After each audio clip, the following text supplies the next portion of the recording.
Now, this story is all about good and evil, which were in sharp contrast at the funeral of Detective Diller, and that is the subject of this evening's Talking Points memo. So, I attended the service at St. Rose of Lima Roman Catholic Church in Massapequa. As you know, I was raised on Long Island. I know this place as well as any human being knows it.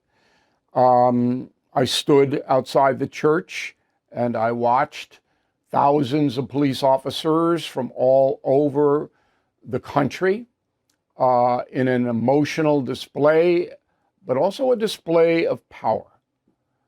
That the police were there in force, and they were unbelievably disciplined. All right, they kept their posture, and it was ours. Then we went inside the church, which was heartbreaking. The officer, Jonathan Diller, as you know, was murdered by a career criminal last week. A criminal who should never have been on the street. Nobody can make an argument that he should have been. There's his 1-year-old baby, okay? And this child will never know his father. And his widow, 29-year-old Stephanie Diller, is obviously devastated, but delivered a eulogy to her husband, which was magnificent. But in that time, in the body of the eulogy, most of it was spent on describing Jonathan and their relationship. But she did depart to scold politicians in New York State. Roll it. It's been 2 years and 2 months since Detective Rivera and Detective Mora made the ultimate sacrifice, just like my husband, Jonathan Diller. Dominique Rivera stood in front of all the elected officials present today pleading for change. That change never came, and now my son will grow up without his father. I will grow old without my husband, and his parents have to say goodbye to their child. How many more police officers and how many more families need to make the ultimate sacrifice before we start protecting them? And New York State and city does not protect innocent people. They don't protect the police or their residents. They flat out do not protect them. No two sides to the story.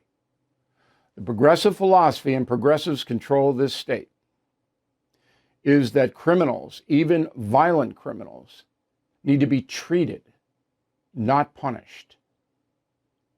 And I will prove that in a moment. You cannot have a just society without confronting injustice. It's impossible. Yet the progressive politicians and the media in New York that backs them up, all right, they don't care about injustice, right? Because they believe that the whole justice system is rotten and biased against Black Americans. That is the genesis of all of this racial politics. Now, 80% of arrests in New York City are not fully adjudicated. What does that mean? The guy who killed, and I mean, I'm not going to say allegedly because there's witnesses to it, who killed Detective Diller, and he was promoted posthumously, the detective. His name Guy Rivera, okay?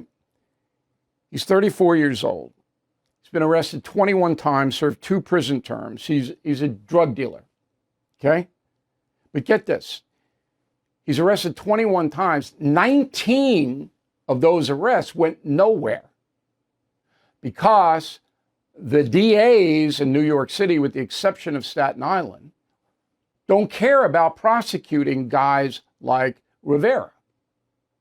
So he can go out, sell heroin on the street, fentanyl on the street, beat you to a pulp, do anything he wants, and get away with it totally. They put him away twice, but for short periods of time. Now get this. Last April, 2023, Rivera is arrested for carrying an illegal gun. He's out. The case has not been adjudicated. And the city of New York is stonewalling us and won't tell us why Rivera was released after being arrested with a legal gun. I'm going to do more on this tomorrow because we're trying to get the information. The city has it. They don't want to give it up because they know they're letting dangerous people out on the street to commit even more violent crimes. They know it, and they continue to do it. That's evil. Yes, the criminal is evil, but the people who enable him are evil too. There's no two sides to this story. Nobody will debate me on this. Nobody will come up against me on it. Okay, so tomorrow we're really pushing it, trying to find out why this dope dealer, arrested in April 2023, could sit in a car in Queens with a loaded gun and kill a 31-year-old New York City police officer. How is that possible after 2 convictions and 21 arrests? How? All right, presiding over all this madness is the governor of New York, Kathy Hochul. She is the leader of the state. She showed up to the wake, and there was a confrontation by one of the Diller family members. We believe it was an uncle. She only stayed about 10 minutes. Hochul is a weak leader, okay? I was standing Saturday, next to Attorney General Letitia James. I was 5 feet away from her, all right? And we made eye contact. She nodded, I nodded, okay? Now, I don't think it was wrong, and I disagreed with my WABC radio colleague Sid Rosenberg about this morning. I don't think it was wrong for Hochul and James to go and show respect to the family. And my job is to try to persuade both of these women to stop the madness. Stop it. You have power. Do the right thing. That's my job. Sid condemns them, and I certainly understand the family and Sid doing that. My job is to persuade them to stop.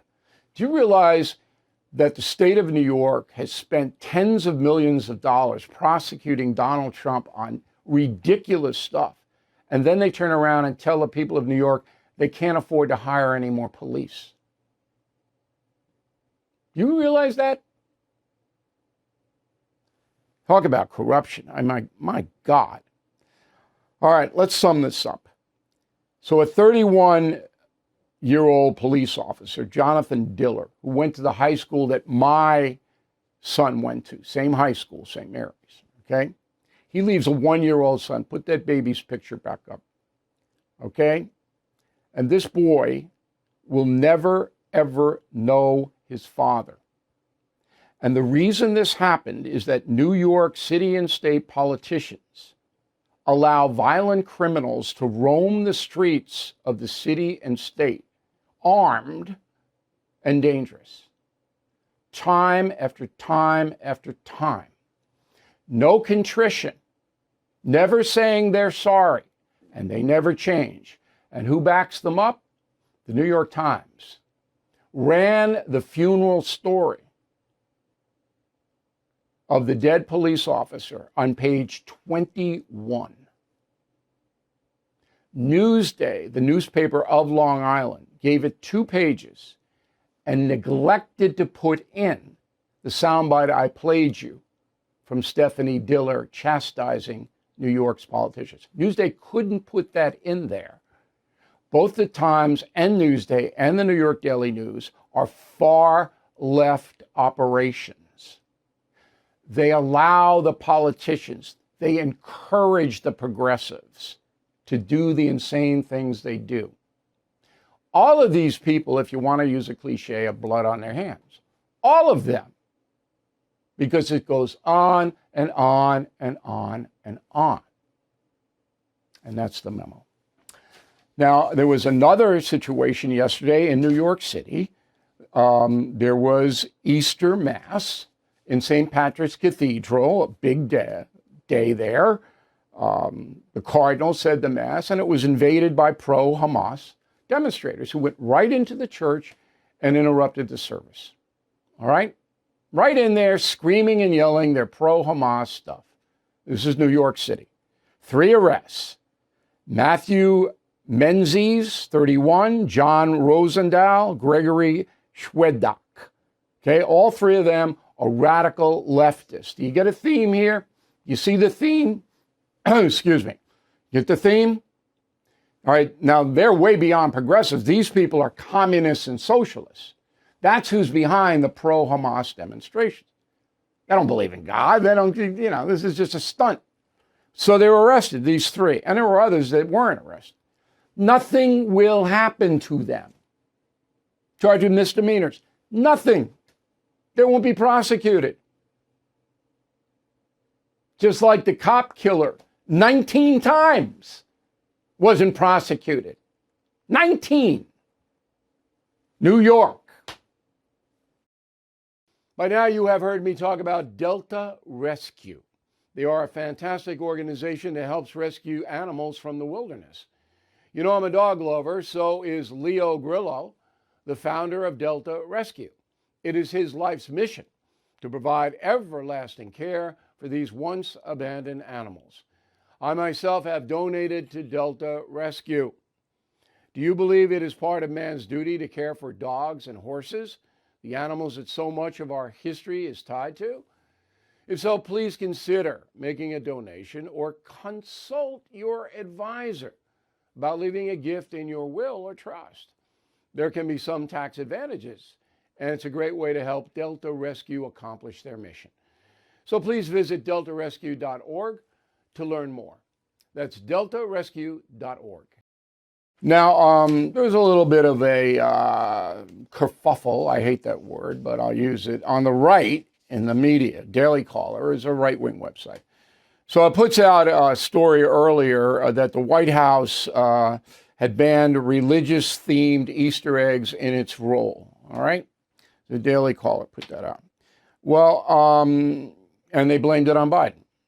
But that's not true. So this goes way, way back to a law, not a law, but a policy, way before the Biden administration. So we don't want to inject any Christianity into an Easter egg roll at the White House. Separation of church and state. I understand that. So the caller, they retracted. And here's what they said. The ban of religious symbolism on eggs as part of the White House Easter egg activities has been long-standing, dating back decades, and the Biden administration did not make any modifications to the rule. While the caller did not explicitly state at any point that the rule was new, this additional context rendered the main thrust of the article misleading to readers. Well, I'm glad the Daily Caller corrected itself, but not before the New York Post, Fox News, Daily Mail, Washington Examiner, Elon Musk, Donald Trump Jr., Senator Marsha Blackburn of Tennessee, all ran with the story. But you can't do things like this.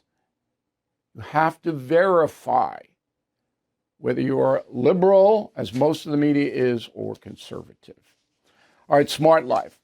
So as you know, we have a concierge program on BillO'Reilly.com. And you have a problem, you get a direct email to me, and I try to help you solve the problem. A lot of the mail we're getting is in your hometown, wherever you may be. You hire people to paint your house, fix your car, to garden, to do your pool, whatever it may be. And then that person doesn't show up, steals your money, overcharges you, does a terrible job, and disappears. All right? So then they say, well, what do I do? What do I do? And the easiest way, and this ranges from $250 to $50,000. So you bring a contractor in to redo your home, it could be at $50,000, $60,000. So it ranges. You should go down to the small claims office in your county in person. All right? find out where it is, take a ride down, look at the literature that they have, talk to some people down there, because if you get hosed, that is your first step. If you walk into a lawyer's office and you got $10,000 that the guy absconded with and didn't do the work, it's going to cost you $10K to hire the lawyer. The small claims is free, but you got to know what you're doing. Caveat: the small claims will not collect for you. You'll win your case if you have the documentation, and you'll get in writing that there's a judgment against so-and-so, but they don't go out and get the money. You have to do that. But it is so much easier to do that when you have a document from any court.